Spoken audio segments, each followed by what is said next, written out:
Magandang hapon po. Isang mapagpalang hapon dahil ang laki ng putok, ang putok ng iskandalo at ang putok na ito ay at least makikita na pinangalanan na ang hari ng flood control ay si Saldico. At ang kanyang mga disipulo ay may mga senador.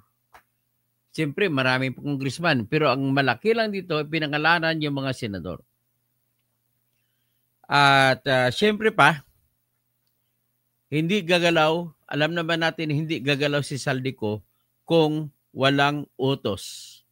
Hindi maging matapang si Saldico kung wala siyang backup. Sino pang pwedeng magbigay ng tapang kay Saldico? Walang iba. Si BBM at saka si Romualdez. Ganun lang po yan kasimple. So, yan po ang katwiran kung bakit nawalan ng lakas loob si Romualdez na magpapanatili na speaker sapagkat mauungkat at wala ring lakas si BBM na pananatilihin niya, kailangan persahin si Tambaloslos na mag-resign para sa kanyang minimiti na mahaharangan ang ebidensya papunta kay BBM. Ito na, sa ngayon, andyan na kay nagtuturo ng ebidensya kay Ilis Saldico. Damay mga senador, si Bong Revilla, na dati sa panahon niya na andun pa siya, si Jinggoy, si Joel Villanueva, si Mark Villar. At yung nagkunwari na wala daw siyang kinalaman ng congresswoman dati ng Caloocan, si Ted Mitch Kahayon. Aba, dami mapagkunwari. Nako, paano ba ito? Tayo nito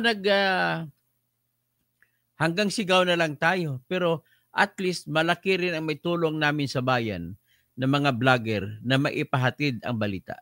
Hindi po ako magbibigay ng opinion dito, kundi ipakita ko lang, magko-comment lang ako ng konti, ang testimonya ni Henry Alcantara.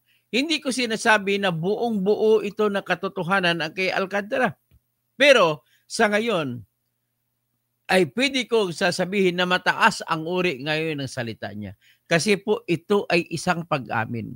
Tandaan niyo po, sa lahat ng klaseng testimonya, ang pinakamataas na uri ay ang pag-aamin na kasama ka sa ikukulong.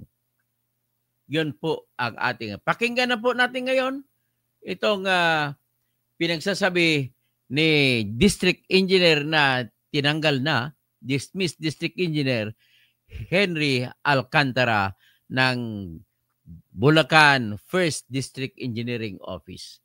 So, pero sa tingin ko, matapos niya masabi, kahit na mawala ng pera sa kanya, ay nabunot na rin ang tinik sa kanyang dibdib, tinik sa kanya. At sa tingin ko ay gagaan na ang kanyang takbo ng kanyang konsensya. Yan lang nakikita ko dyan. So, ito po, ang tirahin na natin ngayon.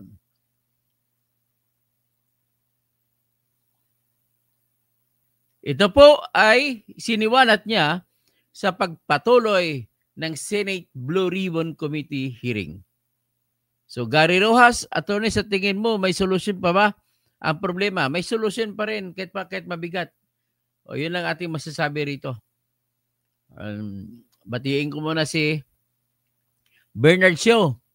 Putol Brothers, Tulpo Brothers. Sigurado maglalabas din mga Tulpo Brothers. Nakukunwari palagi na sa mga budol.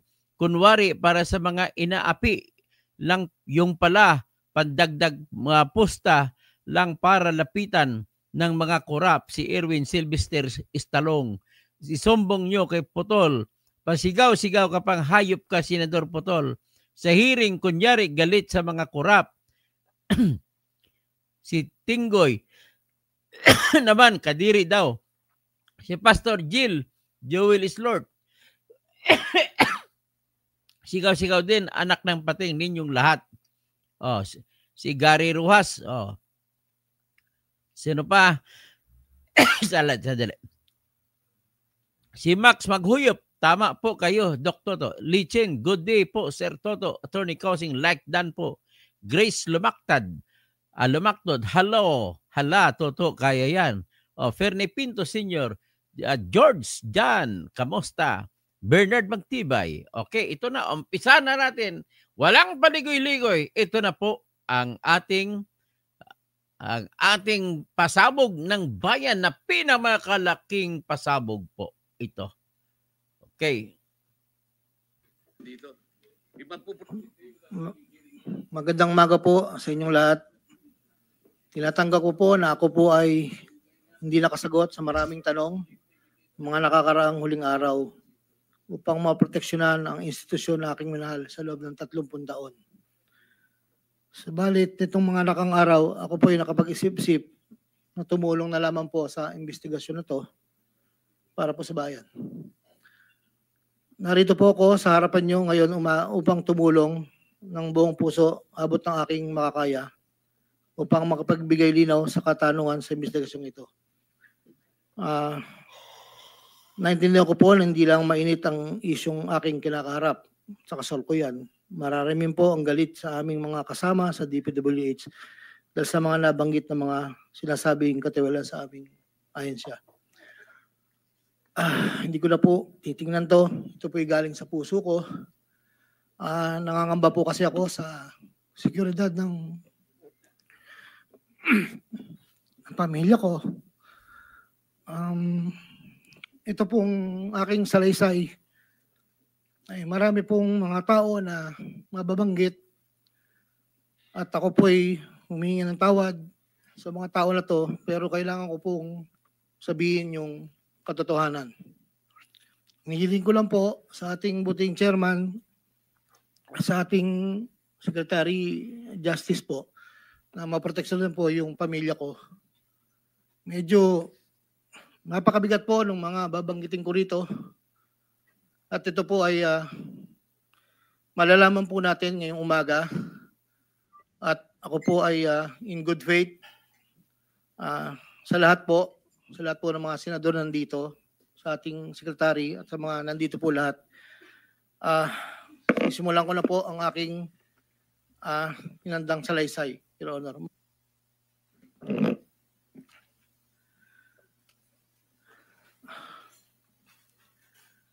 Sa akin pong boss, na nabanggit po nung nakarang hearing ng aming kasama, Undersecretary Roberto Bernardo po. Una ko pong nakilala si Yusek Bernardo taong 1997. Kami po ay magkasama sa Los Baños po.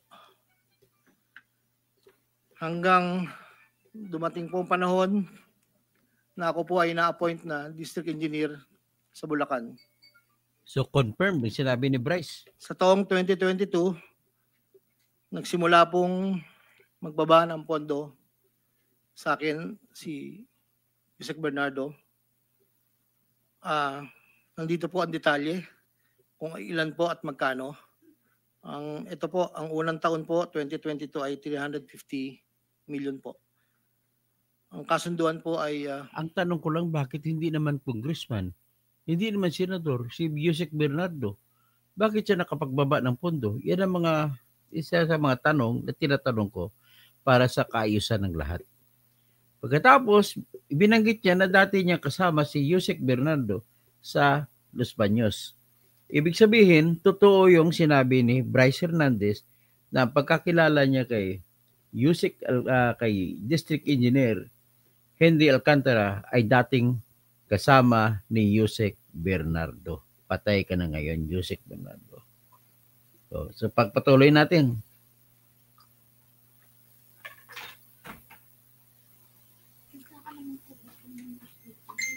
Okay lang? 25% po para sa proponent. At ako po, o yung driver ko po minsan ang nag-deliver po sa kanya. Noong 2023 po, meron na rin po mga bumaba.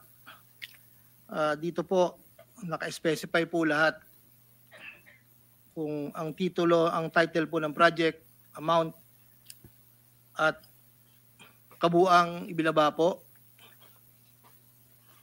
ang aking boss. Ang iba pong sistema, sa simula po ay nagpapabigay po ng pauna lang pong 10% pag po lumabas na po sa pag-NEP po. Tapos po, ang kabuuan po ay paglabas po ng GAA. Pag po sa GAA, may lumabas na wala po sa NEP, ibig sabihin po nun, maaari pong, hindi ko lang po alam procedure, maaari pong sa BICAM po yun pumasok. Okay, pagpatuloy niya, nais ko lang maintindihan yun na yung pag sinabi GAA, yan pong General Appropriations Act, yan ang batas. Batas na kung saan nakalagay ang lahat ng pundo na gagamitin para sa mga proyekto. Pag sinabi namang NEP, yan naman po ay panukala ng Pangulo sa pamamagitan ng Department of Budget and Management kung ano ang gagastusin at pagkakagastusan sa susunod na taon. So, NEP, ipasa sa House of Representatives, babaguhin nila. Pagtapos ng House of Representatives, ipasa sa Senado, babaguhin din Senado. Pagkatapos nun, magkita-kita sila sa tinatawag na Bicameral Conference Committee na lagi na tinatawag na BICAM. Okay? Para maintindihan nyo lang. Sa BICAM, ang gagawin ay pag-isahin. Kailangan magparehas ang batas na bersyon ng Senado at bersyon ng House bago pipirma ng Presidente. So, ang final na stage ng paggawa ng budget ay sa kamay ng Presidente. Pag nasa kamay na ng Presidente, may kapangyarihan siya na ibabasura ang ibang mga siningit o nilagay na mga House of Representatives at mga Senado. Ang tanong dito, bakit hindi binago ni Bongbong sa 400 plus na flood control projects, 29 billion lamang tinanggal niya? Bakit? Pagpatuloy natin kay kay Henry Alcantara. Andito po lahat po ang detalye sa aking sinumpang salaysay. At meron pa pong mga UA po, ang program allocation. Allocations po yata yon na naibabarag po sa akin noong 2024. At hindi naman po lahat yun ay sari-sari pong project po yata yun. 2.85 billion po.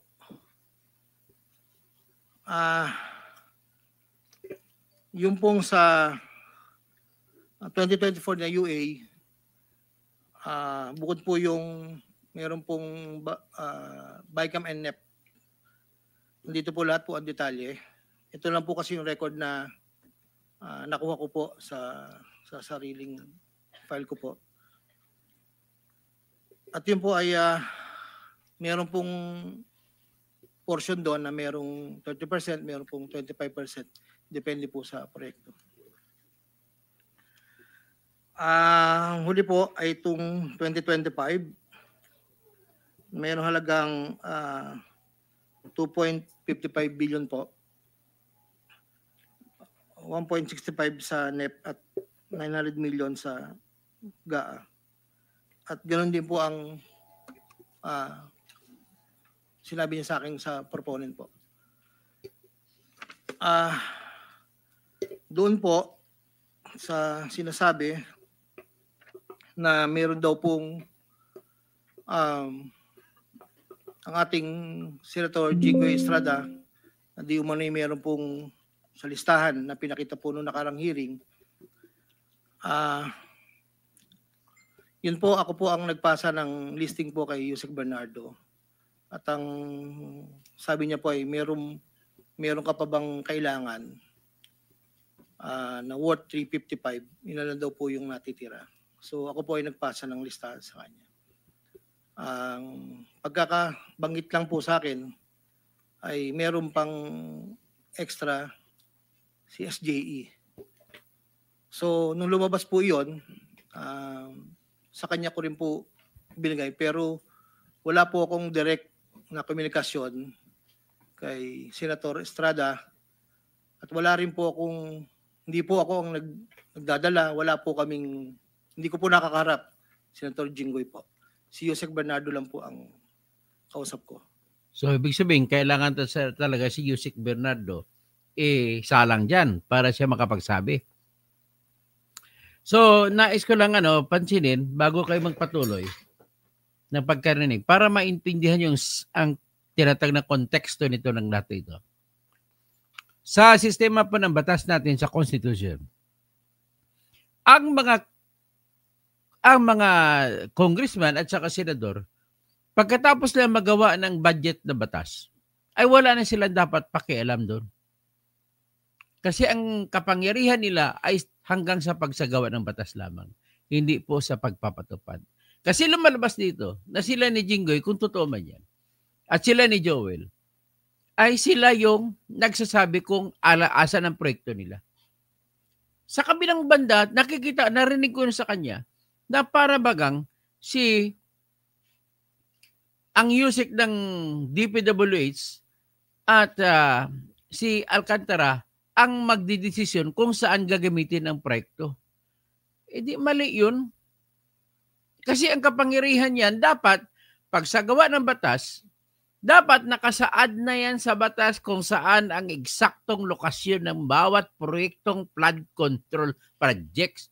At bakit dito hindi alam kung saan? Bakit sila pa magdidesisyon kung saan nilalagay? Yan pong tanong ko. Pero anyway, ang pinakahuling dito update, yung meron mang kay Jinggoy ay hindi alam na personal ni Henry Alcantara. Pero binibigay niya yung para kay Jinggoy, sabi niya, doon kay Yusek Bernardo. Kung ganun pa man, si Yusek Bernardo kailangan ipatawag dito at tanungin siya kung ikukonfirma niya o hindi itong sinasabi. Okay? So ito na ngayon. Doon naman po sa nasabi nung nakarang hearing po about the 600 million kay Senator Joel po. Ang totoo po noon, yun po ay multipurpose building. Ang request niya po talaga. Dahil hindi naman po na ma-accommodate nung nire-report ko po sa kay Yusek na hindi po ma-accommodate yung request. Nagkaroon po ng idea, kaming dalawa po ni Yusek Bernardo na tapatan na lang kung sa kwentahan lang po na ang proponent ganito, parang daw po mapagbigyan. So, nagpasa po ako ng listahan without the knowledge of Senator Joel. So, lumabas po yung pondo, I think, UA po. So, hindi po alam ni Sen na yun po ang pinalit namin sa multipurpose building. Wala pong alam si Senator Joel. So, yung bilanggit po na mayroon pong 25%, ako po at si Yusek Bernardo ang nag-usap na gano'n na lang ang gawin para daw po matapatan man lang yung 1.5 billion na request po. Inayos ko po lahat yun at dinala ko po sa tauhan lang po ni Senator Joel somewhere in Bukawi po.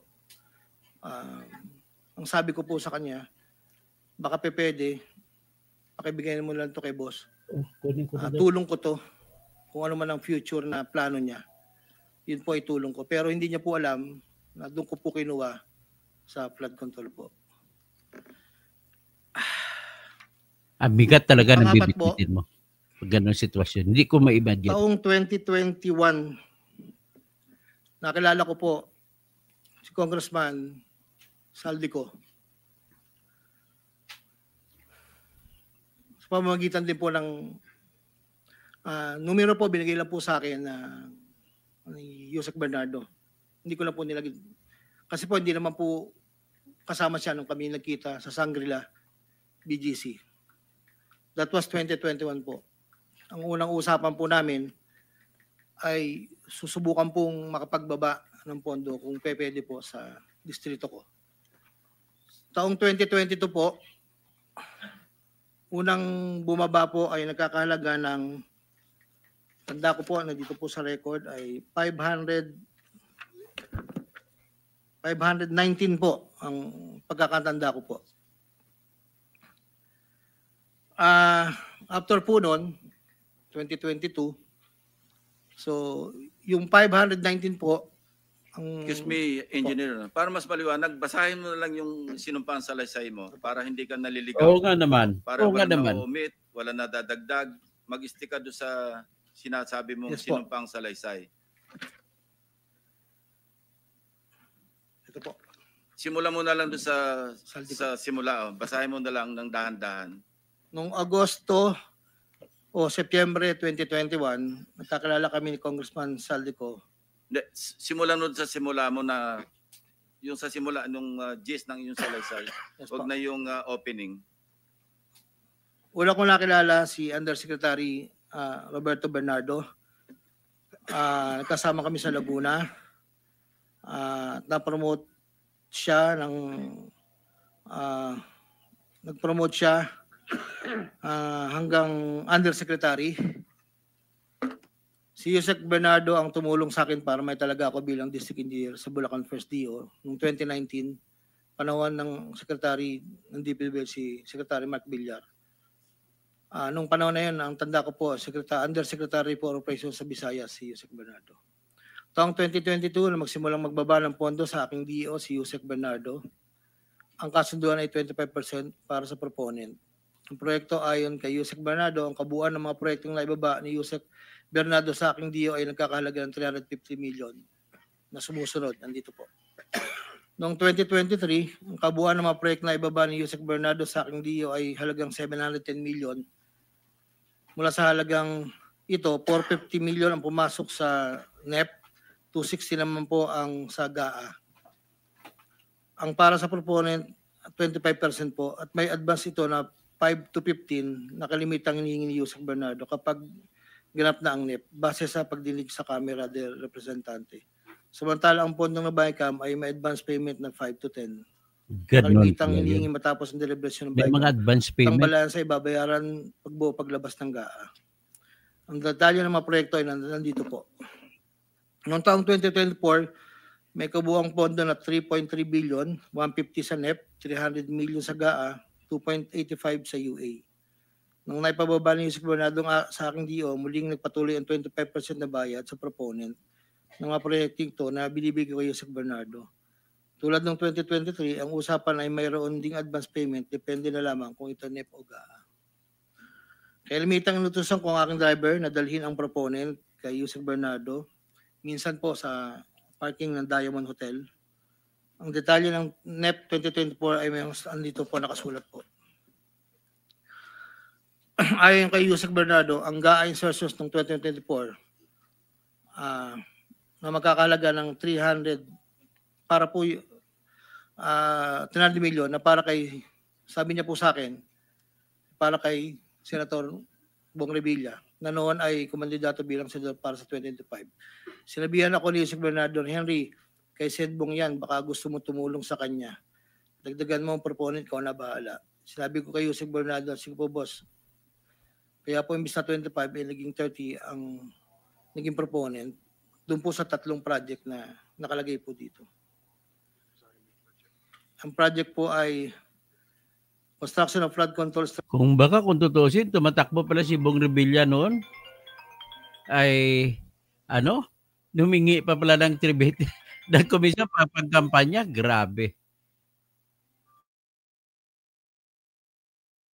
Structure along Angat River, Sipat Section Plaridel, construction of flood control structure along Angat River, Lumang Bayan, construction of flood control structure along Giginto River, Malis Section, Giginto. Ang total po ay 300 million po. Yun po ay ayon kay Yusek Bernardo.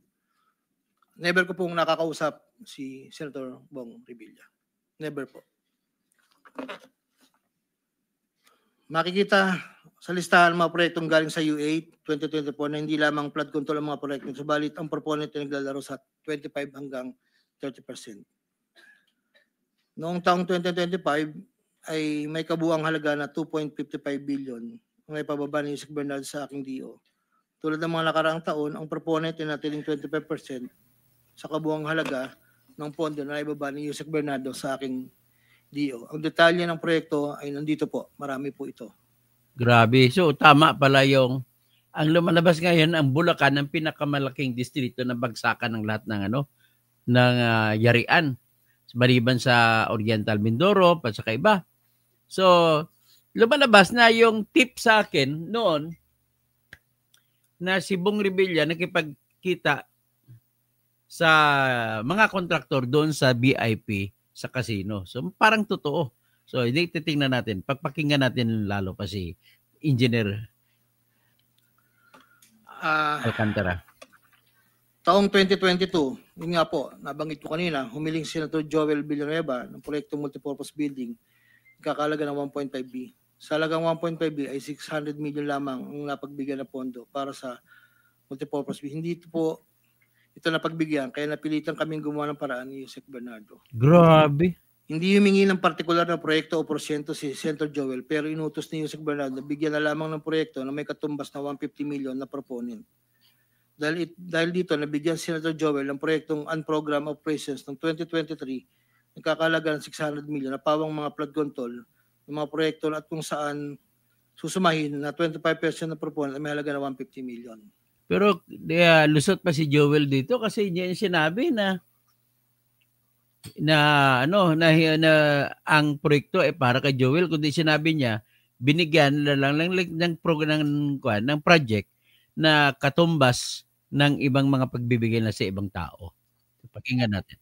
Hindi alam ni Senator Joel na flood control ang mga proyektong nailan sa kanya dahil ang aking pagkakalam ay ayaw po ni Senator Joel ang project na flood control. So, medyo lulusot pa si Joel. Joel is Lord Joel is Lord! Ang halagang 150 million dila ko sa rest house sa barangay Igulot, Bukay, Bulacan na iniiwan ko po sa tao niya na ang nagangalan lang pong Peng. Ano to? Sinabi ko kay Peng na pakibigay na lang kay boss, tulong lamang yan para sa future na plano niya. Ganun Hindi po ba? nila alam na doon Tulong galing lang pala. sa flood control. Magkano yung tulong? Matapos po na hindi na po kami nagkausap.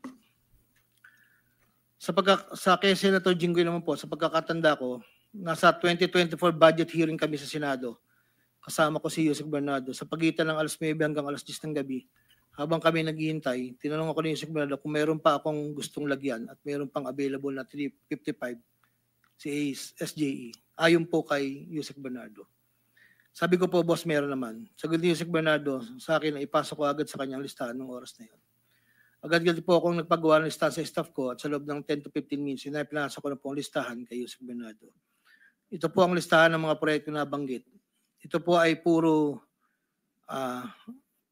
pumping station po with floodgates. Ito po ay phase 3. Dahil may nauna na pong phase 1, phase 2. Ito po ay 7 project. Meron pong 360 million, isang 45, isang 50, dalawang 40 million na may kabuang 355. Ang proponent po nito ay 25% at binigay ko yung Yusek Bernardo kasama ang may iba pang proponent ng mga pondong biniba niya sa akin para sa taong 2025. Wala po akong direktang transaksyon o direktang pakipag-ugnayan kay Senator Jinggoy. Pang-apat, Congressman Elsaldi ko. Okay, yan. Noong August 20, Interesado ako dyan. 2021, nagkakilala kami ni Congressman Saldico sa isang pagtitipon meeting sa Shangri-La, Bonifacio. Doon ay napag-usapan namin ang plano ni Kong Saldi na sumubok na magbaba ng pondo papunta sa aking distrito para sa iba't ibang proyekto. Pagkalipas ng higit kumulang na isang buwan mula sa aming unang pagkikita, ako ay nagpasa sa kanyang listahan ng mga proyekto na may kaugnayan sa flood control at ang mga proyekto yung tayo lumabas sa General Appropriations Act of 2022 na nagkakahalaga ng, andito po, 1, 2, 3, 4, 5, 6, 6 na proyekto po to. At ang pagkakatanda ko po to ay 519 million, ang una po. Sa pagitan ng 4 na taon, mula 2022 hanggang 2025, naging tagapagtaguyod si Kong Saldi ng mga proyekto sa Bulacan First. May higit kumulang 426 na proyekto. Ang kabuang halaga ng proyekto nito, ayon po sa nalakap kong record, ay hindi bababa sa 35 billion, 24 million pesos. Million or billion? Billion, Your Honor. Andito po yung summary. Pwede ko pong state, Your Honor. Go ahead. Sa taong 2022, yun po yung una. Bycam lang po ito ayon sa record ko po. 519 million. Sa 2023, 5,790,000,000 sa NEP, 3,250,000,000 sa BICAM, at 3,890,000,000 sa UA. Grabe, tatlong klase. 2024, 5.8 billion sa NEP, sa BICAM 5.084, sa UA 3.306. Okay, para maintindihan ninyo yung konteksto yung sinasabi niya BICAM, sa GAA, sa NEP. Ang ibig sabihin po, iba pa yung hiwala yung bigayan ng porsyento kung yung pundo ay nanggaling sa NEP. Kapag sinabi mo ng pundo ay nanggaling sa NEP, yan po ay National Expenditures Program. Nang ibig sabihin, naipasok na yan sa budget na pinanukala ng Pangulo ng Pilipinas at kasama yun doon at hindi natanggal hanggat natapos na aprubahan yung batas. Ngayon, may tinatag naman GAA. Pag sinabi na GAA, ay yan po ang sinasabi na kailangan ay naipasa na yung tinatawag na batas. Kaya GAA. So ngayon, kung diyan naman, ibang porsyento naman. At ang pinakamalaking porsyento na ibibigay ay kung ang pundo ay nanggaling sa tinatawag na UA or Unappropriated Program. Ibig sabihin po, unallocated. UA, unallocated, unprogram allocation. Ibig sabihin, bakit? Bakit mas mataas yan? Kasi po yung mga senador at sa mga congressman na nagpapasok dyan, naghahanap pa ng pundo kung saan sila kukuha para punduhan yung unappropriated allocations. So, ibig sabihin yon, ang unprogrammed funds pala ay talagang dapat tigilan na natin. Huwag na nating isama yan. Dapat pala bawal sa batas yan. Okay, diretso tayo. Sa 2024, nagkakalaga po ng total na 14,190,000,000. Sa 2023, 12 billion. Sa 2022, 590. Noong pong 2025 ay 7,385,000,000 na lang po sa NEP. Wala na pong kasunod.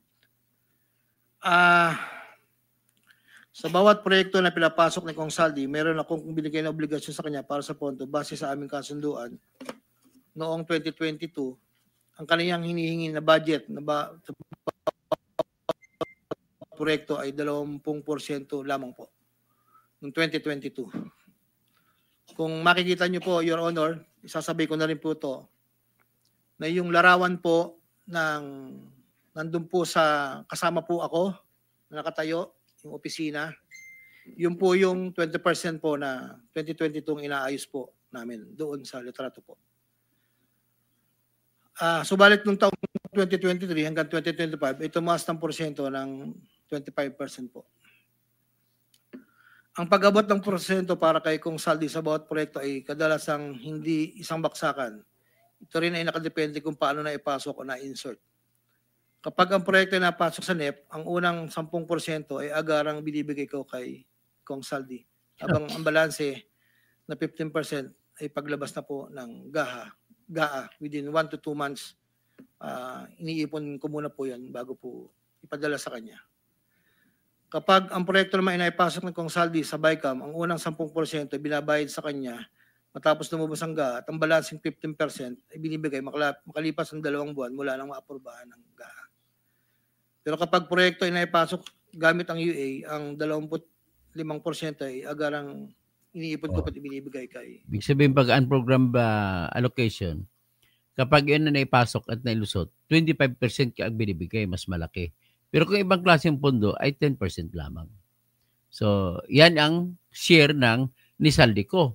Iba pa rin ang share dito ng congressman ni si Attorney Danilo Domingo na siya may sakop sa District 1. At siyempre, iba rin siguro yung share ng mga senador na may hawak dyan, na may pinasok na programa o may pinasok na pondo. Kong Saldi. Ang pambayad para kay Kong Saldi ay nanggaling sa mga advances mula sa kontratista pero hindi na alam ng mga kontratista kung para kanino ang advance na yon.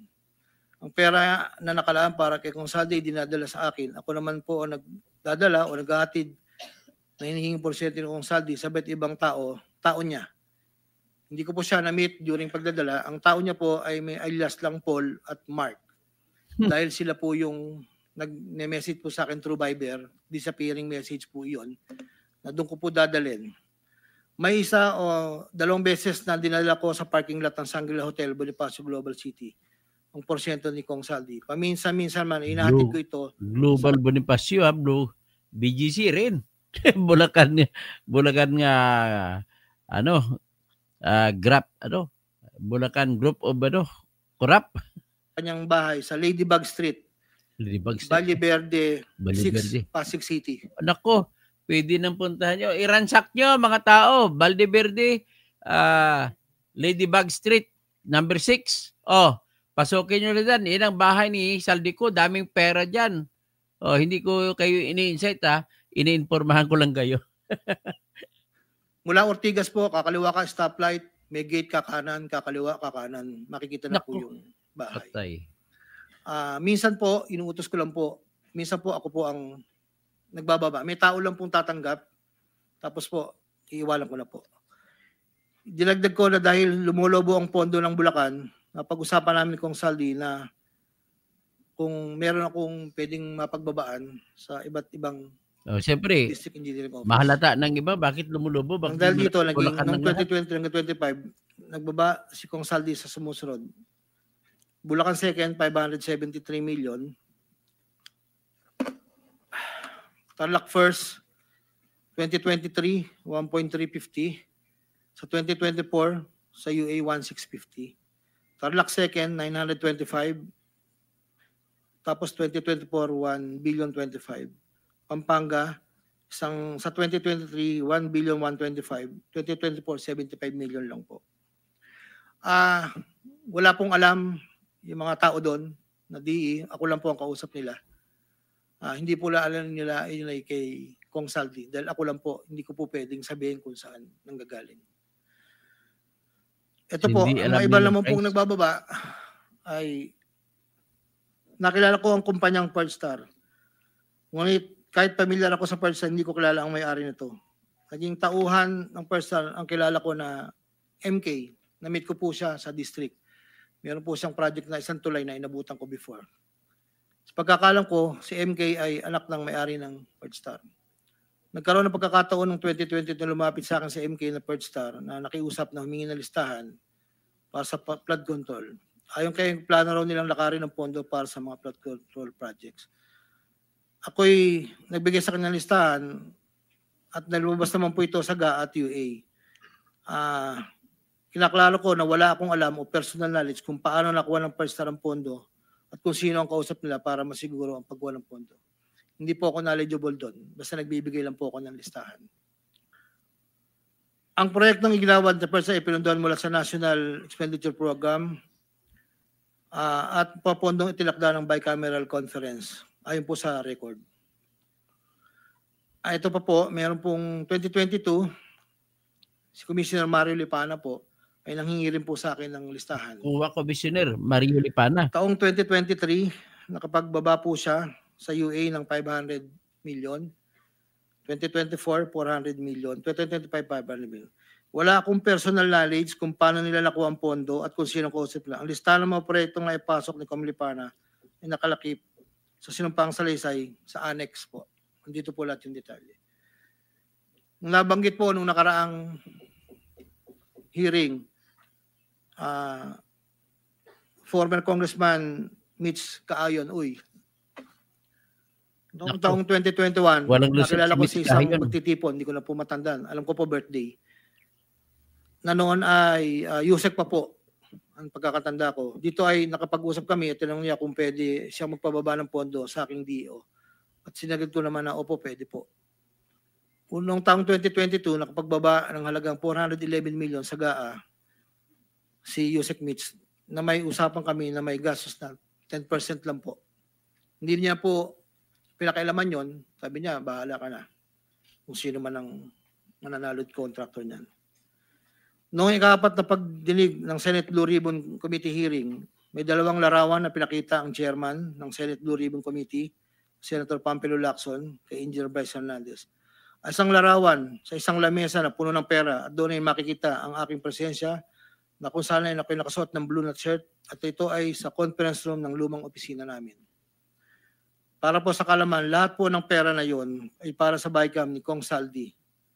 519 million na may 20% proponent noong 2022. Ito po ay galing sa iba't ibang mga kontraktor na nakuha ng mga proyektong naipababa ni Congressman Saldi. Ang pangalawang larawan naman po ng pera na nakasalansan sa isang bilyaran ay para sa proponent ng 2023 na 5.79 billion na dadalhin namin kay Kong Saldi na sa aking pagkaalala ay nagkakalaga ng 579 bilang 10% advance payment. Grabe, si Saldi. Aking nireserba ang aking pagpasa sa karagdagang sinumpang salaysay kung sakaling ito ay mabibigyan muli ng pagkakataon. Ginagawa ko ang sinumpang salaysay na ito upang pakita ang aking kusang loob na pakipagtulangan sa sinasagawang bisyon sa Senado, sa House of Representatives at iba pang ahensya ng pamahalaan, kaugnay ng mga anumalyang proyekto ng DPWH, upang matuluyang palagutin lahat ng mga taong sangkot. Kaya pala hindi na umuwi si Saldico, wala nang ganang umuwi. Ilan po, Your Honor.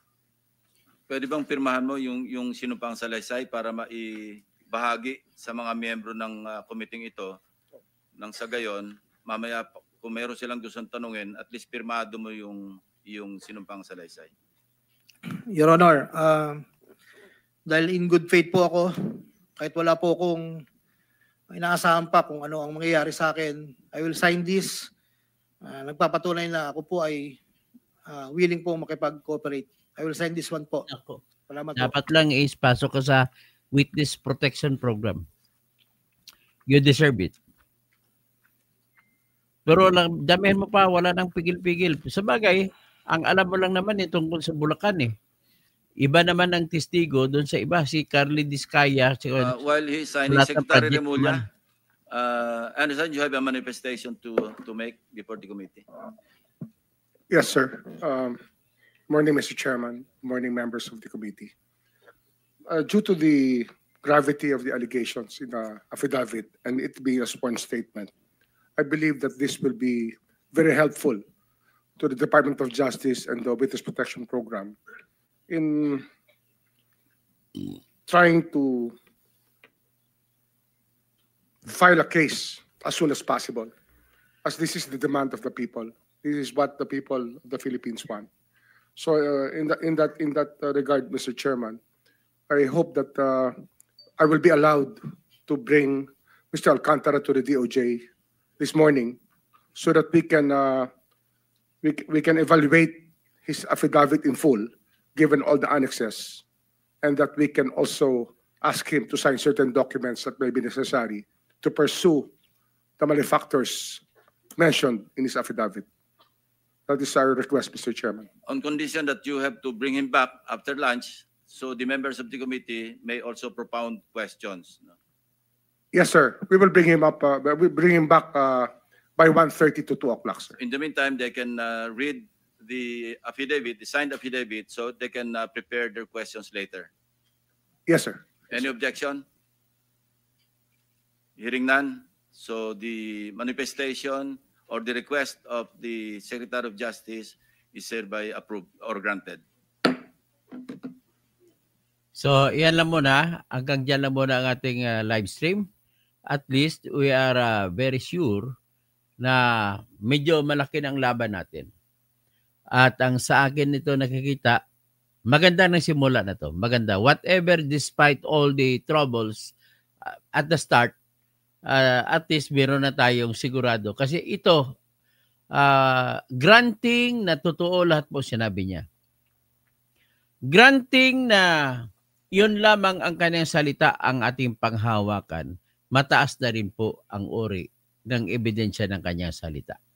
Bakit po? Sinabi ko po kanina, dapat malalaman ni Rosalie ito. Kapag ang tao ay nag-umaamin, kahit wala na siyang bit-bit na ibang mga pangpatunay sa kanyang sinasabi, na ang kanyang pag-aamin ay magdudulot sa kanya ng kadelikado na makukulong siya. Lalo na ang mga kasong ito habang buhay siya makukulong. At binigbigay niya na ang lahat na walang pasubali. At sinasabi, willing pa siya ibigay ng lahat kung meron siya. Yan po ang taas ng uri ng ebidensya na yan. Kahalintulad po yan ng isang babae na nilapastangan kung magrereklamo ito na ni-rape siya, ang taas ng uri ng kanyang ebidensya, kahit salita lamang, sapagkat wala pong babae na lalabas kung hindi totoo ang kanyang kwento. Kaparehas din yan, walang lalaki na mag-aamin ng lahat na kahit alam niya na siya ay makukulong habang buhay.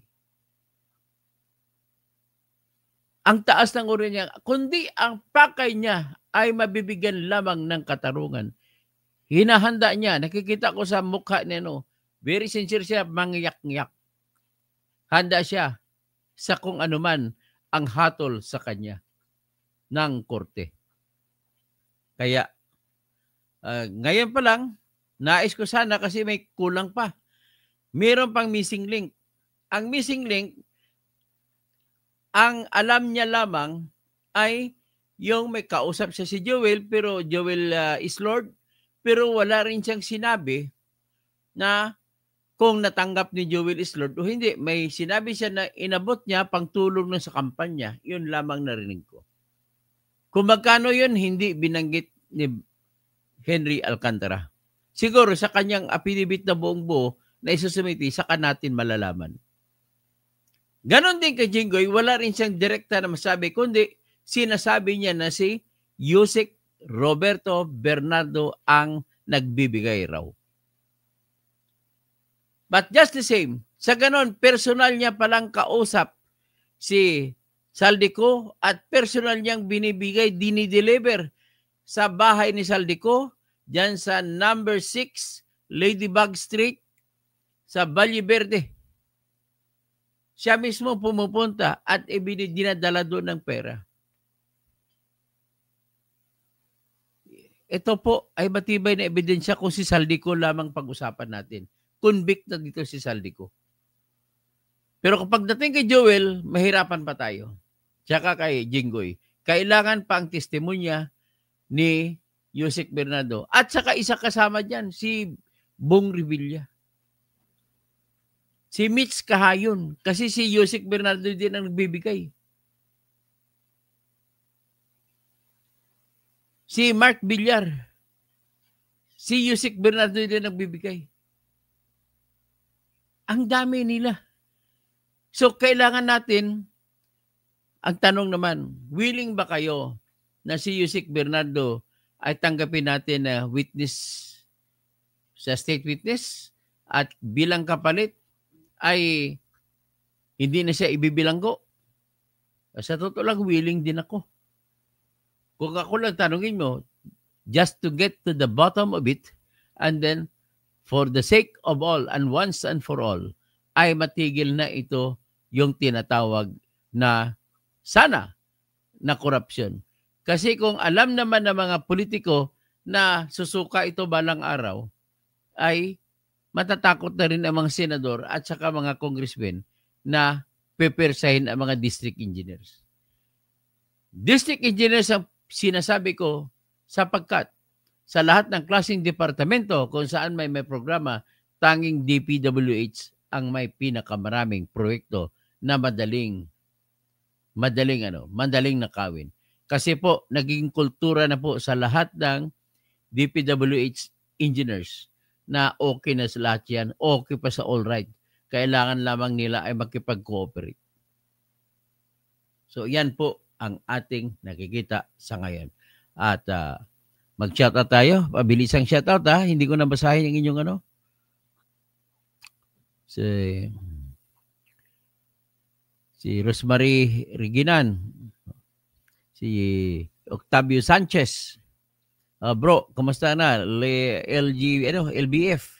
BBS Las Vegas. Tapos, Gali Ramirez. Si Erwin's na sinabing sometimes you can, wala yun, lapas, ibibirahin ko sa sampaling ko si Erwin Torpo mamaya sa aking vlog. Tapos, ang mali yung sinasabi, sometimes you have to bend the law. Mali yun. The law cannot be bent. The law is the law, no matter how it is hers. Lisa Tanaka, mayroon po bang solusyon ang kailangan nga lang i-monitor ang lalabas na pera ng bayan at resibo, lahat may record para malinis Ang problema po, sila may hawak ng proseso, kaya pwede nila ilihis. So, Lisa Tanaka at panagutin ang mga nagkasala at maging aware na tayong lahat. Octavio Sanchez, ang katotohanan na magpalaya sa iyo, Mr. Alcantara. Didimo Alcobendas, ba't wala si Martin Tambaluslos? Ayun ang problema natin. Edgar Nason, kumbaga hanggang kay Saldi pa lang, wala pa tayo, missing link pa galing kay Saldi ko papunta kay Tambaluslos at saka kay BBM. Edgar Nason, Dr. Toto, good afternoon po. Ruel Cagbay, Willa Baliw, patay ka diha, Yusik Bernardo. So, Octavio Sanchez, magsabi ka ng katotohanan at banggitin ko mo ang lahat ng mga tao may kinalaman sa korupsyon ng control. Bernard Magtibay, Sen. Erwin Tolpo, wala po kayong pakialam sa batas. Sometimes we have to bend the law. Wala stick, palpak yung mga sinabi na gano'n. Antonio Rafael, dapat itong mga engineers na mga ito ay maglabas ng resibo para paniwalaan sila ng gobyerno or else. Tapos soothing and meditation, si Joel is lover boy. May side chick, pangalan si Corporal. Beauty Queen ng Bulacan. Aba, Lisa Tanaka, tamba si Saldico lang magkapagsasabi, amo niya si Tamba. Antonio Rafael, along as he is single, why not? If not, he will be considered a queer. Jack, good morning, Boska Toto. Tapos si Edgardo Gulles, wala na talaga mapagkatiwalaan ang Senado at Congressman. Jack Saldi Bungo, atong ang Michael Yang, Manchurian Pinoys. Jack, sino boss ni Saldi ko? Maudigs Chinese, Embassy Triad. Ang boss po ni Saldi ko dati si Duterte.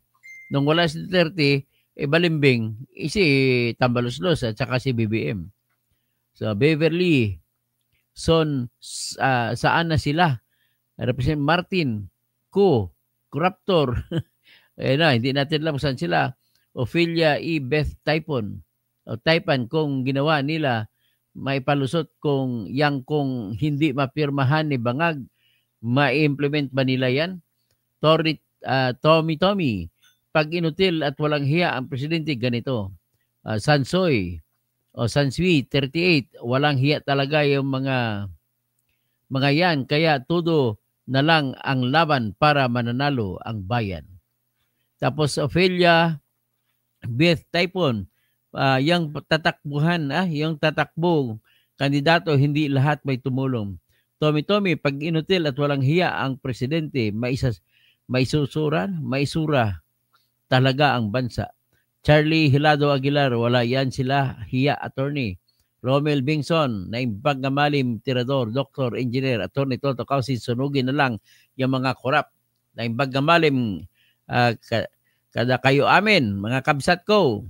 Lisa Tanaka, lalo na sa First District ni Ilocos, kung saan si Sandro Marcos ang congressman, at saka sa Second District ng Ilocos Norte, na ang congressman ay si Michael Marcos Barba. Aba, panay si Diskaya ang kontraktor nila dyan. Lisa Tanaka, ang gagaling gumawa ng kasamaan. Ngayon lang kung ako na makarinig ng ganyang transaction. Grabe. BBS Las Vegas. Ngayon, yung party ni Ko, sino din kaya ang kahati niya? Ay, walang iba, kundi si BBM at saka si Tambaluslos. Crisaldo Boral Astor. Gandang hapon, Atty. Toto. BBS Las Vegas. May imbestigahan si Ko. Kailangan malaman kung saan dinadala yan ni share niya. Diyan na madadali si Tambaluslos at saka si BBM. So, Lisa Tanaka, sindikato pala si Saldico. Rodi Rabi, good afternoon, Dr. Kausi. Bioni Laguador, dapat po, Dr. Toto, sila Diskaya ang kunin sa WPP kasi ang coverage ng kanilang anomalous contract ay buong Pilipinas at marami silang may papangalan. Tama po. Sigurado ko tatanggapin ng DOJ si Diskaya. At saka si Bryce tatanggapin din ito. Rodi Rabi, Pastor, tapos Realme 2025, masasabi ko lang inutil si Marcos sa Marcos government. Ayan po, at magandang hapon po mga kababayan ko. Mga kababayan ko! Naalala ko si Magalona the Rapper.